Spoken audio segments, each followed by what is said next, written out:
Rabbi Levi, the Rebbe's father. So what should I tell you about Rabbi Levi?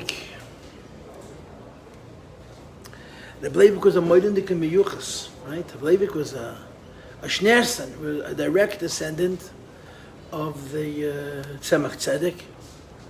He was a ben achaben from the oldest of the Tzemach Tzedek's children. The older of the Tzemach Tzedek's children was Ravash, with Rabbi Baruch Sholem.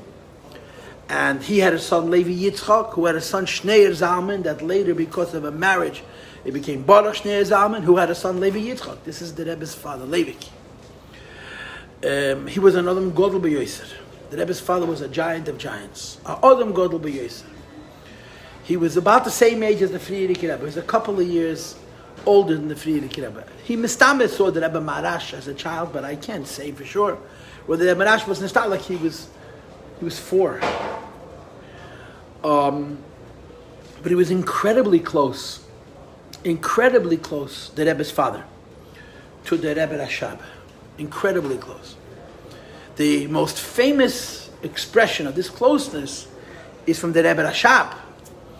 That the Rebbe Rashab said, as Mashiach wird kommen, when Mashiach comes, will ich nehmen dreien beim Hand, I will take 3 people by the hand, and I'll introduce them to Mashiach, and I'll say, Ru'ugi dulim shegidalti, look what I raised. Wer seine gewinnt the dreien, who are the 3? So the first is Reb Mendel Chaim, the Nezhin Erov, who was a Goan Olam, a Goan she'en komeyu in Nigla de Teda, and he was a chosed, a knecht of the Rebbe Rashab's. The second was Reb Zalman Schneerson of Lodz, Reb Zalman Lodz, who was a Grace Makubal. Rabbi Gringlas was Makabal from him. And the third was the Rebbe's father, Reb Leivik, or Leivik as they called him. The first was great in Nigle, the second was great in Pnimius HaTorah, and the Rebbe's father was great in both, Sayin Nigle and Sayin Nista, Reb Leivik. Reb Leivik used to come to Lubavitch. And when Reb Leivik came to Lubavitch, he was a Mahus, he was Adam Chashuv, he was a Davar Mesuyim, he wasn't Stam Azay, a visitor. Leivik. So first of all, he was a Korim, he was a Shnes. And second of all, his own Madrege, his own Mahus. And the Rebbe Rashab had a very special relationship with Reb Leivik. I guess you could say, first of all, he made his shidduch. You know that. The Rebbe Rashab was the shadchan for the Rebbe's parents. And there's an interesting thing that later the Rebbe Rashab made a second shidduch for one of Reb Leivik's younger brothers, the Rebbe Simchana's younger sisters. 2 brothers married to 2 sisters. I forgot the name of the... He was married to the Rebbe Simchana's younger sister. And the Rebbe Rashab made the shidduch. He was about in the shidduch. And danach hat him gegeben a rabbonis. He got him a job. It was a big rabbonis. It was a big choshev rabbonis. But it was almost an impossible task. Is that the Rebbe's parents got married in Tafresh and Ches Mistame when the Rebbe's father was 20. And the Rebbe wasn't born till 4 years later. The Rebbe wasn't born till 4 years later. Alf Nissen Tafresh Samach Beis, the Rebbe was born. And all 3 of their sons, they had 3 boys. They were all born in Yekaterinoslav. They were all born in what's now called the Dnepr Petrovsk. About 10 years after the Chasana, the Rebbe Rashab gave Reb Leivik a job, a rabbonis. He got him a job, he got him a rabbonis. So for 10 years, he lived by the Shver and Shvige. The Rebbe Simchana's father was Reb Meir Shleima, Yanovsky. He was the Nikolayev Erov. He was a big Talmud Chacham. He was a Rov. He was a grandson through marriage of Rabbi Avram David Lavut. Rabbi David Lavut was a chassid from Tzemach Tzedek. He was an emes hagodl. He was a gan hagoinim. He knew the whole Torah. From his Sfarim you could see that he knew kol ha-Torah kula. Rabbi Avram David Lavut. He made many Sfarim. He made the Shara Koilel. He made the Siddur Torah Eid. He made Teshidin Sfarim, important Sfarim. And when he passed away, he asked that his Mamala Mokum should be his grandson. It was his. I don't know if it was his son's daughter's husband or his daughter's daughter's husband. The Meir Shleima was not a son of his. His last name was Yanovsky. He was a Levi. And Rabbi Avram David Lavut was not a Levi. His name was Lavut. He was married into the mishpacha. I don't know of him or his parents. He married into the mishpacha of Avram David Lavut. And he left the tzavah. He was the Rav in Nikolaev. So when the Rebbe's parents got married, as was the tradition in those days, he didn't get an apartment with furniture and dishes. You moved into the Shved and Shvig and you lived. For them it was 10 years. During those 10 years, Rebbe Levi had no achrayas. He was sitting ala Teira v'ala Aveda. The only thing he did was sit and learn Teira kol hayom v'kol halayla. And the Shver and the Shvig were moiz gehalten. They supported them. And all the 3 boys were born there. The Brissen were there. The Althäuses and the Charetonovs were alle Nikolaever, and they participated by the Rebbe's bris. There were people who knew the Rebbe, who could say, I was by his bris, I was by his bar mitzvah. He grew up in Nikolaev. The Rebbe grew up in Nikolaev, which was a big city, but it was a very Chassidish city. So after 10 years, the Rebbe Rashab got him a job. Now, getting somebody a job is like a Valdika Maila. You give a person Panosla, Bechovid. But as that job, some people say it's the best of life and unemployed and living under government assistance. Not that there was government assistance in Russia.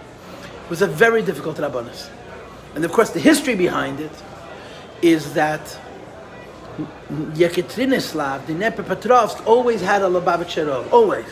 Always had a Lubavitcherov.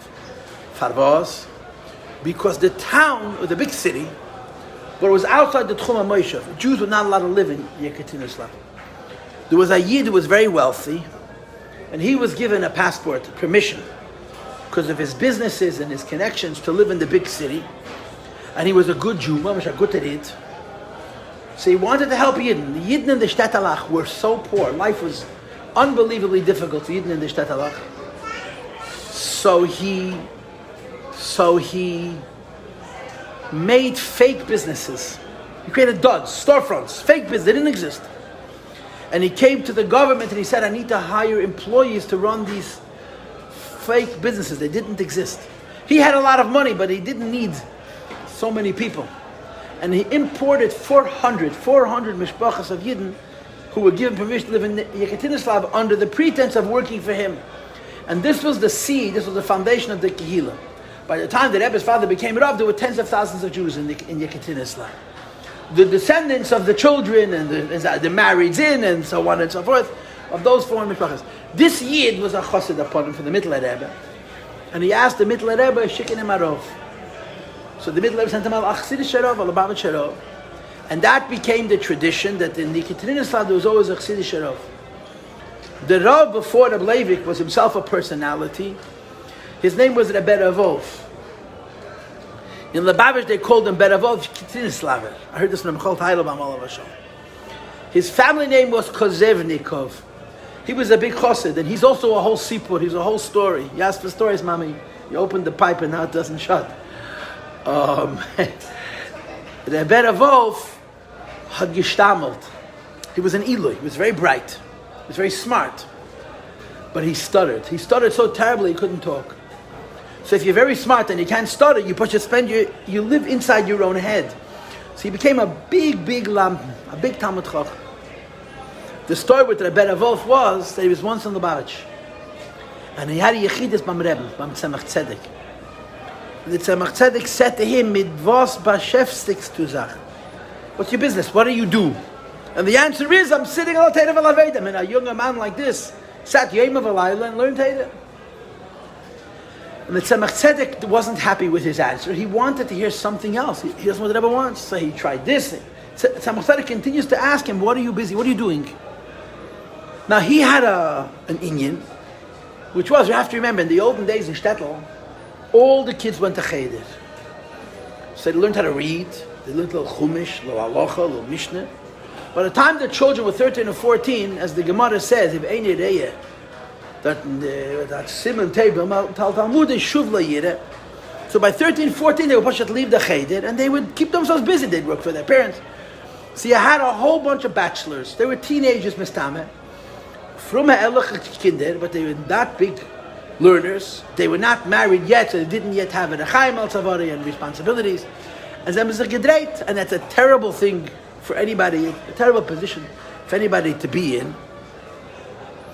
And Rebbe Ravov got them together. And he would learn with them, and he would fabreg with them. It took him forever to get words out. But he would mimic out of them. He didn't think anything of it. He just did it. I mean, he didn't spend 100 hours a week on it. He spent a few hours a week on it. So the Tzemach Tzedek kept on asking him, what is he busy with? He didn't even think to mention it. So he said, he's learning Nigle, he's learning Chassidus, Daven Tariches, Chveis, till he ran out of things to say. So he says, there's another thing that I do. There's a couple of chevre in town, Elter Bochrim. They were 17. They were not like today's Elter Bochrim, kids, but they were not married and they were not learning, and they probably were working, but they had a lot of free time on their hands. And he got them together and he would fabreng with them. Tzemach Tzedek's face became radiant. The Tzemach Tzedek wanted to hear this. The Rebbe Rashab, the Tzemach Tzedek's grandson, told the Friedrich Rebbe that when he met Rebbe Ravov told him this story that happened to him in a Yechidus from Tzemach Tzedek. And Rebbe Ravov told him that the Taich Fenach Chosid, the meaning of the word Chosid, is Einer versus Deirash Teva Zulose. Deirash Teva Zulose. You look for the benefit of another. Because that was his story, that the Tzemach Tzedek was not so impressed with his learning and his davening and alazachan until he said that he's makarav. So the Tzemach Tzedek told him, Psach picha v'yo'iru dvarech. Open your mouth and your words will shine. He never stuttered again for the rest of his life. He used to say that the Maral Mipra created a goyim that couldn't speak, the Rebbe made a goyim that could. This was his word. He became one of the most famous orators in all of Russia. He became an unbelievable public speaker. And people used to bring him in for Greise Droshes, the Beravov. He passed away in Tafresh Samachtas in 1909. He was a Tzemach Tzedek's Achosid. He was a big lampen, he was a big oivit. The Friedrich Rebbe says, Beravov, Given Lubavitch, hat gewusst, as Shabbos to Lichtbenchen, from der eigene Beis Medisch and Beravov was the Halt gesessen in Tfilm. He would have the whole day. He had a shtick, which a lot of people unfortunately have today. His shtick was that he would daven as late as possible. Because he wanted the oil hatfil, he wanted the yoke that he still didn't daven yet. He would daven bariches, but he didn't start in the morning. He was at all, he had to pass in Shailis, he had to oversee all the Yoram of the city. Yekaterinslav was a big city. So Tzemach Tzedek Friedrich Rebbe says that the Rebbe Ravov would be in Lubavitch. You come in the Lichtbench and he was still in Talsim Film. He was a Frume Yid, he was a big chosser. But this was his inyan. So the Rebbe Rashab wanted very much that his Mama Malamakam should be also Lubavitch. But by the time Rebbe Ravov passed away in 1909, Rebbe Ravov probably became a Rav 40 or 50 years earlier, in the 1860s, maybe even before. So the world had changed. And it had become very, very pluralistic. You understand? Frume Yidden themselves had many different trends. And when you added to that, Rahman al-Islam, all the groups of Yidden that were modern and that were not Frum and that were anti-Frum, who knows how many factions. It was the age of the isms. The Rav was an official post, Mitam HaMemshala. It was recognized by the government, and you had control over the taxes. The community used to collect taxes, and the Rav oversaw the dispensing of these monies. So whoever would be Rav would have an enormous amount of power. So every group went to war that the Rav should be from their group. And the Rebbe Rashab gestellt, he insisted, and it was not an easy battle, and at the Durgefit, the Levi became Rav. When Rabbi Levi became Rav Lachatchila, there was another Rav. There was a Misnagdish Rav, a Litvish Rav, who had been the co-Rav before, under Rebbe Ravov. So Rabbi Levi joined, he had a second Rav with him, but that other Rav left because of the pressures of the communists and the revolution. And Levi served as the Rav of Yekaterinslav for 30 years. That was his shlichus. 30 years, from 1909 till 1939 when they arrested him, Rabbi Levi served as the Rav in the Kila Kaddish of Yekaterinslav.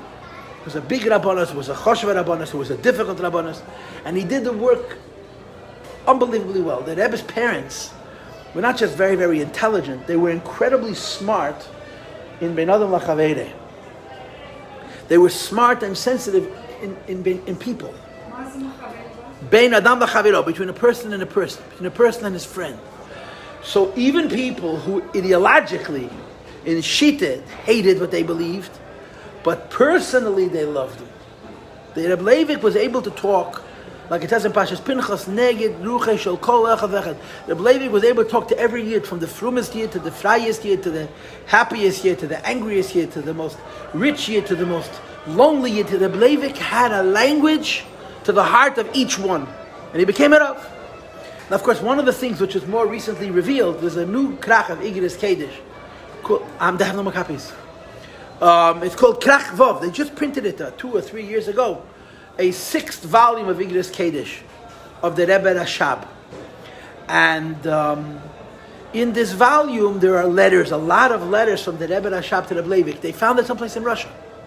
It wasn't in the Rebbe's library. They found a whole bunch of new letters, maybe a dozen or more, from the Rebbe Rashab to the Levi, and they printed it.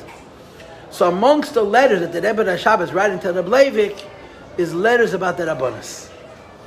That the Rebbe Rashab wanted the Levi to become Rav, and he was encouraging him to take the position. And of course, the Levi had to be a willing partner. He couldn't be yet to fight. The community didn't want a lot of people. So he had to get involved in the spoilers and the Yossi that this is his Indian. The Rebbe wanted, so he had to fight to see that it took place. So one of the little details which is now bepirsim, which we didn't know until a few years ago, was that the community protested the Rebbe Levi's qualification as a Rav. What was the protest? That he only had Chassidish smichas. Smichas from Chassidish Rabbanim. And a Chassidish smichas for a Chassid is like a Mesnagdish smicha for a Mesnagid. It's a joke. It's patronage. He's your Talmud, he's your friend. If you want to see that, you can lend and let him go sit with a Mesnagdish Rav, and let the Mesnagdish Rav tear pieces from him. And if he'll give him smicha, then they'll give him the position. So the Levi had to go find Litvish Rabbanim to get smicha. Amongst the Rabbanim that the Kehillah insisted was that he get smicha from Reb Chaim Brisker. Reb Chaim Soloveitch, the great Reb Chaim b'Shem HaToyhar, with the Hey Hayidi Reb Chaim. Reb Chaim Brisker was a Litvish Yerid, of all the Chassidim Gilagavan, by the way. Reb Chaim was a Yid HaTzadik. Him and the Rebbe Rashab were like this. They were inseparable. Reb Chaim was the leader of the Snagdim, the Litvisher. The Rebbe Nishma was the leader of the Chassidim. There's people who describe the Hanhoga Chitzonis. Reb Chaim walked around like a batlan. He schlepped. He was head bent. He wasn't necessarily so clean and neat. He never had a pasi. He wasn't one of those people who walked around with an entourage. And the Rebbe Rashab was like a graf. The Rebbe Rashab looked beautiful physically. And he was always surrounded by an entourage. And they described the two of them coming to an Asifas HaRabbanim. The way Reb Chaim came in and the way the Rebbe Rashab came in. But they were very, very close. They were Pashat friends. They were close friends. There's a letter from the Frierdiker Rebbe to Reb Yashabeh, to Reb Chaim's grandson, where he writes, "Thank God I was zoichet to an unbelievable schus that Esre v'chomei shonim, for 25 years, yotzakti mayim al yedei hanitrei tzantere de dava, kvei kedushas admors and v'harav agon Rav Chosid Reb Chaim Brisker." He writes, "I had an incredible schus that for 25 years I poured water on the hands, which means I was the servant of the two great jugs of gold. My father, the Rebbe Rashab, and the Gon Chosid Reb Chaim Brisker. He was a Litvisher, but he was a Chosid. He really was a Chosid. Like it says in Hayem Yem, Chosid is a Teir, Yosha nation in my mother Chazal. He was an unbelievable Reb Chaim. But Reb Chaim was a Litvak, a Misnagid. And the Rebbe's father gets smicha from Reb Chaim. So there's letters between the Rebbe and the Reb Chaim, the Rebbe Rashab, and Reb Chaim about this smicha. And the Rebbe Rashab writes to Reb Levi, I have to ask Reb Chaim to give you the smicha. I have to ask Reb Chaim that if you will, it should be nice to you when he gives you the smicha. He says, but I can't just write Azoy. I can't write to Reb Chaim Brisker, Stam Azoy, please give him smicha. I need to have another sad, something else that I'm writing about. And then I can include this in the letter. In the meantime, I haven't found such a sad, so I haven't written to him. He says, but go. He'll give you smicha. Mepnei shehu yerei shamayim be'emes. The Rebbe Rashab writes, go to Reb Chaim, he's takam misnagid, but he'll give you the smicha because he's truly a God-fearing man. Mepnei shehu yerei shamayim be'emes. So Reb Levi went to Brisk, and the Reb Chaim at them Gematat. 3 days was the fair. 3 days. What was the faher? Reb Chaim had a bezdin, and Reb Levi sat in the bezdin. Every shaila that came in, Reb Levi had to answer. That was the faher. It was Brisk was a big city. Reb Chaim was the Rav. He was the Rosh Yeshiva, and the Reb Levi had to pass on the shailas. And then of course they would talk about the Piskei Dinim. The Rebbe said once. The Rebbe said 2 stories about his visiting Reb Chaim. One story was that they came with a shaila, that they had a sukkah in a courtyard, and there were different homes, and they forgot to make an Eidiv. A mechitza they had, there was walls, but an Eidiv is not the walls, an Eidiv is not the string, the Eidiv is the bread. And they forgot to make an Erev before Yom Tov, so we were able to carry from the house into the sukkah, from the sukkah into the house. So Reb Chaim turned to Reb Leivik and said, "No, Paskin." So Reb Leivik said, "The sukkah is the Erev. The sukkah itself is the Erev. Why? What's the concept of an Erev? That all people are sharing in the same sukkah. So you put bread in one house. You take bread from each family. You put it into one house. So they're all joined in this one sukkah, in this one's house. So because they're all the same table, all of the reshuyas become joined. But if you have a sukkah and everyone's using the same sukkah, they didn't have different sukkahs. So they all went into the sukkah to sit and eat. So the sukkah became the Erev without making a bracha. The sukkah became the Erev. Reb Chaim was very impressed with this psak, and the Rebbe spoke once a sikha explaining it. The other story is cute. It's there's a tape of it. I never heard the tape, but there's a tape somebody told me. Reb Chaim was very impressed with Reb Leivik. I mean, I would imagine, yeah. But I also knew Reb Leivik is fanur mit Kabbalah, ma'aseh mit Kabbalah. So the Reb Chaim, during the course of ahead, exclaimed, Leivik, azah gute Kopf, cook for the legs. I mean, I'll tell you. He says, Leivik, such a good head, and look what you're wasting it on. Leivik, azah gute Kopf, and cook for the legs. You're busy with Kabbalah, yeah? So the Leivik was a makubal. The Leivik was a makubal. A great makubal. But Rebbe nicht versteht, wenn noch ein Yedechet HaMekubal, who had smicha from the Rebbe Marash, his name always slips out of my head. So Rebbe Leivik was, you see what we have from Rebbe Leivik. And according to the Shmuas, Rebbe Leivik was a kasver rabbi. Rebbe Leivik had, the Rebbe Tzanchana says, full bookcases full of notebooks of Kabbalah. Rebbe Leivik was an incredibly prolific writer. We don't have most of his tatas, at least in the meantime, lost. Most of what we have from him is from what he had with him, Pashat, in his Golos, in his Fashikung, in Almata, in Chile, in Asia. But he was a kasver rabbi. He was a very oisik in Kabbalah, and you could see from his letters to our Rebbe, he was a fountain. The guy was amazing. I mean, the brain was like a supercomputer. There's a lot of complicated kind of mathematical cheshbonis, but it's all soid. So Rebbe Leivik was known as a big makubal. When Rebbe Leivik was harav, he would sometimes go on for hours to speak in Yonei Kabbalah, and no one had a clue what he's talking about. Not a clue. Not a clue. They had no idea what he was talking about. Nish kavor, didn't understand a single word. Rebbe Leivik. So the joke was that somebody once said to him, Rebbe, you're speaking all these hours Kabbalah. Who are you talking to? So he would say, in the back is sitting one boy. He understands everything I'm saying. It was our Rebbe. He was before Bar Mitzvah. And in the back is sitting one boy. He understands everything I'm saying. So the story is that somebody said to Rebbe Leivik, he said, how do you know so much Kabbalah? He says, Men hat mir Iber gegeben. I was taught.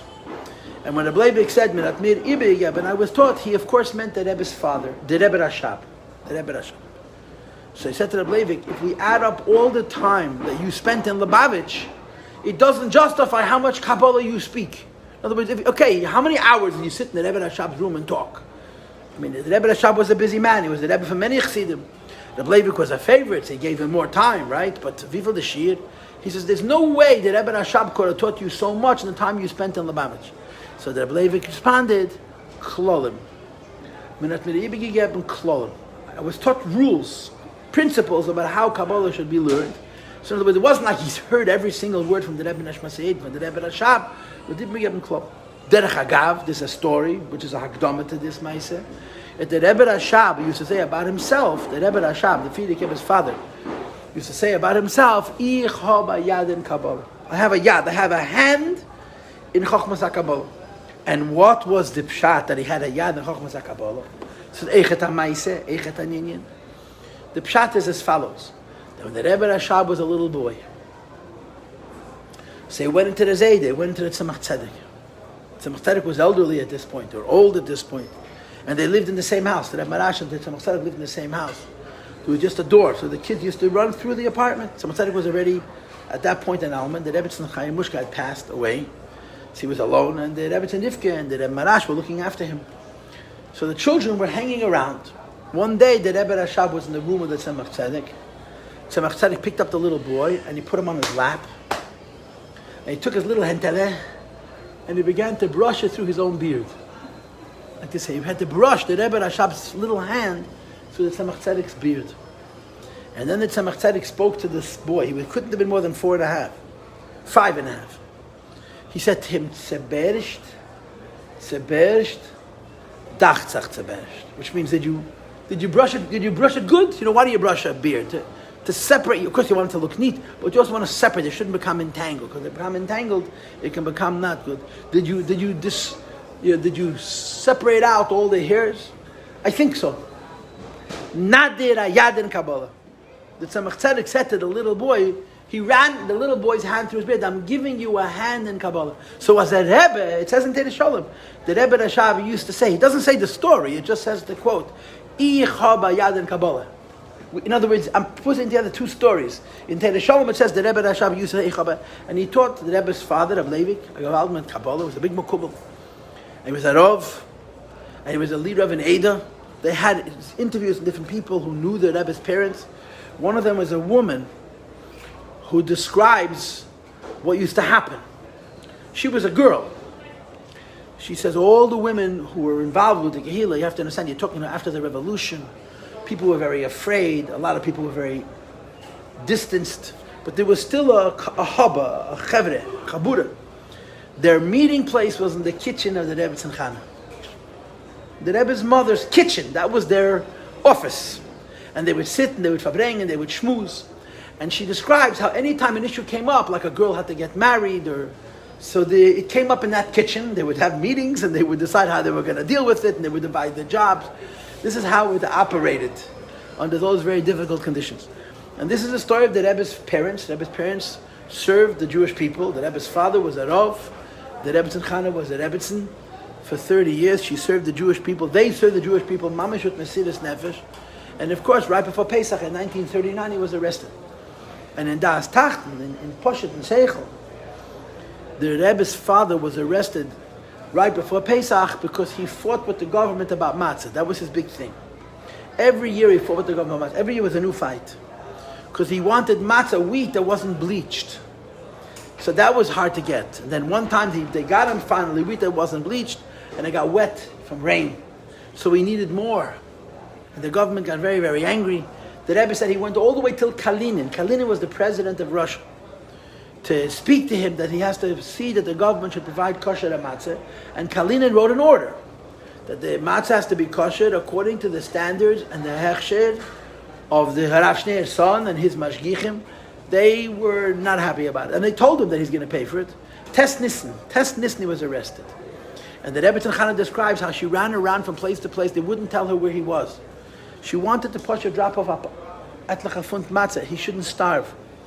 So she brought her to the prison. They wouldn't let her see him, but apparently they gave him the matzah. He spent about 5 or 6 months in jail, and they tortured him. They beat him makas retzach, like only the Russians know how. They beat him. The story, of course, is that when the Rebbe, our Rebbe, saw the picture of his father that the Rebbetzin brought, the Rebbe asked, or whoever brought it, who is this? This is the Tate. The Rebbe wrote on the back, my father, question mark. The Rebbe did not believe that his father looked like that. In 1991, when they found the original picture, you look at the two pictures, you understand why the Rebbe didn't recognize his own father. He had aged in those 5 years indescribably. He became an old, frail man, to the extent that you couldn't see the similarity between the first picture and the second picture. The Rebbe's father. They tortured him. And there's a Reshima, which is printed, and the Rebbe has a Sikha on it, which begins with the words, Ani Levi Yitzchok ben Zelda. That's how it starts. Ani Levi Yitzchok ben Zelda. The Rebbe's father wrote. It's a whole explanation of Kabbalah. Levi is a name of Gvura, and Yitzchok is a name of Gvura. And maybe Zelda is also a name of Gvura, I don't remember. And he says, I was in 6 prisons. He was in 5 prisons, but one of the prisons he was twice. They took him from here to someplace else, and they brought him back. And he explains every detail of his incarceration al pi Kabbalah. So the Rebbe has a Sikha where the Rebbe talks about this Rishima Ni Levi Yitzchok ben Zelda. It's printed in the Akdama of the Biyurim, Likut Levi Yitzchok and Tanya, which is a little booklet. When they arrested him, he was 60 or 61. He was born in Sivan. I think his birthday is in Sivan. This was before Pesach. He was 61, Mr. He was born Lamed Ches. He was born in 1838. In 1878, and he passed away in 1904. So he was 66. He was around 60 or 61. A kid said, after the trial, the mock trial, you know how it was. The whole thing was a joke. Everything was determined before, and you had a lawyer Rahin as a joke. He was punished for 5 years of exile. But they said that the exile is retroactive from the time they arrested him. So he was arrested right before Pesach, so the 5 years would end also before Pesach in 1944. Shnas Tadash, Tov Dalet. But this was in the middle of the Second World War. I mean, at this point, the tide of war had turned in the favor of the Russians, right? 1944 was not 1942. So the Russians were already pushing the Germans out of Russia. Maybe they were already not in Russia at all. But there was a law that said that as long as the war goes on, no one's allowed to move. So when Ableivik's sentence ended, legally he was not allowed to move. But he was so isolated and so alone. The Chassidim in Alma-Ata, which was the nearest Kehillah that had a Jewish community and a cemetery, was hundreds of miles away, were Mesa Nefesh. They bribed and they forged and they drei dahin and drei daher. They got Ableivik out. And Ableivik came to Alma-Ata before Pesach. And when he came, he was very ill. He had already the machla. The machla that would take his life, he already had. The 5 years of torture had Pashat exhausted his guf. The Rebbe's father was a gibur. He was physically an incredibly strong man. And 5 years later, he was a broken man. Broken. And he came to Alma-Ata, and they brought a doctor, and the doctor examined him, and the doctor put him immediately on a liquid diet. The doctor understood that he can't help him, but at least he should prolong his life and limit his suffering. And Ableivik was going to eat matzeh, and morid, and karpas, and chareses, and chazeres, and dalet koises, and matzeh. And the doctor says to Leivik, not for you, not this year, you can't. And Leivik said, this isn't food. This is not food. This is mitzvahs. And he spent 5 months until he passed away. And there were Yidden that we knew. Reb David Raskin remembered Reb Leivik. Leibel Raskin Allah remembered Reb Leivik. The older brothers remembered Reb Leivik. At one point, the Leivik used to come to shul and make drashas. And if Reb Leivik wasn't afraid of the Soviets in Yekaterinslav, in peacetime, he certainly was not afraid of the Soviets. He was on his deathbed. He spoke Feierdik. So I think Reb David Raskin related. He was a kid. How old could he have been? A mitzvah age. Reb Leivik made a drasha to the children. Shvuas. And the teichen of his drasha was what his son, our Rebbe, Zal Gezun Zayin, would say 100 times. That the union of Shavuos is Baneinu Erevim Ba'adeinu. Baneinu Erevim Ba'adeinu. Our children are our guarantors. And how the Eibishter wouldn't give Yidden the Torah until they gave him the guarantor, the Yiddish Kinelach. So Reb Leivik spoke to the children. And he said to them, you are the future of the Jewish people. And he didn't pressure them, but he encouraged them to appreciate this chusn, that they have to understand that they're the future, and that they have to be strong in their Yiddishkeit and successful in their learning. So Shirpa should be Nochador. That's what the Rabbi spoke to the children. And he passed away Chof Menachem. Chof Menachem, today says Yortzait. This year is, what is it now? 76 Yortzait since the Rabbi passed away. Now, to share a sipur, there was a lady who used to enter my classes many years ago. Her name was Mrs. Itkin Aleh Shalom. Mrs. Itkin, she used to come here. Itkin. Her husband used to call me the Magid, because she would come home and repeat mine. So it was a big joke. So she told me once, she sat here, right here where you're sitting, Mrs. Dabrowski, and she told me that she's at Askin from home. She's at Askin from home. And that she has a cousin who lived in London, I think his name is Mendel Askin, or was Mendel Askin, I think he recently passed away, who had a Maisa Pille Ploy with Reb Leivik. A Maisa Pille Ploy with Reb Leivik. What was the Maisa? It was Erev Shavuos. It was 11 days before he passed. And he was a bocher, he was a boy. And in the middle of the war, a boy didn't leave the house. Because they picked him up and sent him to the front, that was it. He went to Reb Leivik to bring food, for Fastenzach and Upfastenzach, for before the fast and after the fast. He comes in, and Reb Leivik calls him over and starts talking to him. Reb Leivik was very weak. I hit the head in Kabbalah. You hit your head against the wall. He might as well have spoken Mandarin. Kabbalah. So the Rebbe Tzimchane says to her husband, to Erev Tisha B'Av, Midaf Essen, Erdaf Essen, Midaf Nesten, and Reb Leivik talks. He talks and he talks and he talks and he talks and he talks and he talks. She didn't eat, he didn't eat, the boy didn't eat. Deep into Tisha B'Av, several hours into the night of Tisha B'Av. So nobody had a chance to eat. The Rebbe Tzimchane kept on reminding her husband, and and the boy who didn't have a clue what the Rebbe's father was talking about. He didn't understand a single solitary word.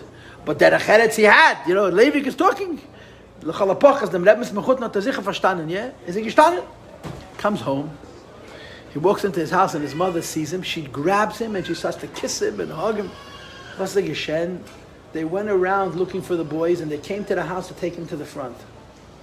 And Reb Levi Poshet kept him. Reb Levi kept him. Saved his life, kipshut. And of course the stories that follow, which are not such pleasant stories, is that the Reb Levi was crying. And the Rebbe Tzimchanes said, my man, was weinst du? Why? So Reb Levi said, ich wein nicht für sich. Ich wein, weil ich tracht, als ich los dir rüber. I'm leaving you alone. She had 3 sons. They were out of Russia. The Rebbe was out of Russia. It was in America. Label was in Eretz Yisrael. Who am I leaving you to? That's what he said. And of course, there's a Sipur Yadua. I heard it in a video from a Yid who was there. He heard it from his father. But the last hours of his life, Rabbi Levi was memalmel. He was muttering the whole time. He was speaking. And at one time, people heard him say,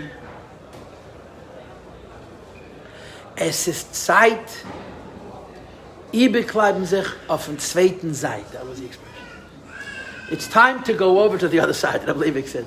Es ist Zeit, ihr bekleiben sich auf den zweiten Seite. That's what he said to himself. The Zeit, ihr bekleiben sich.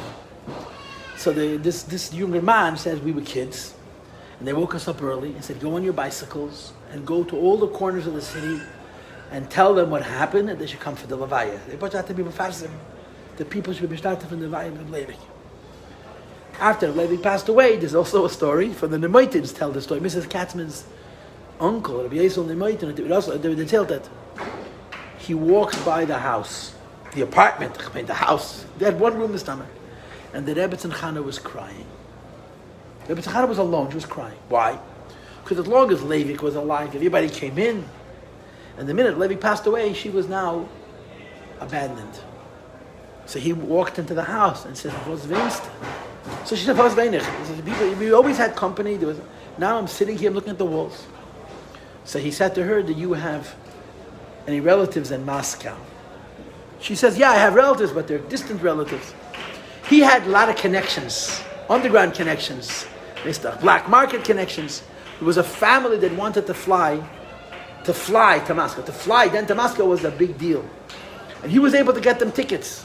He says, I'm going to give you tickets if you'll take also the Rebbe's mother. And they said they were not interested. He says, well, if you're not taking the Rebbe's mother, there's no tickets available.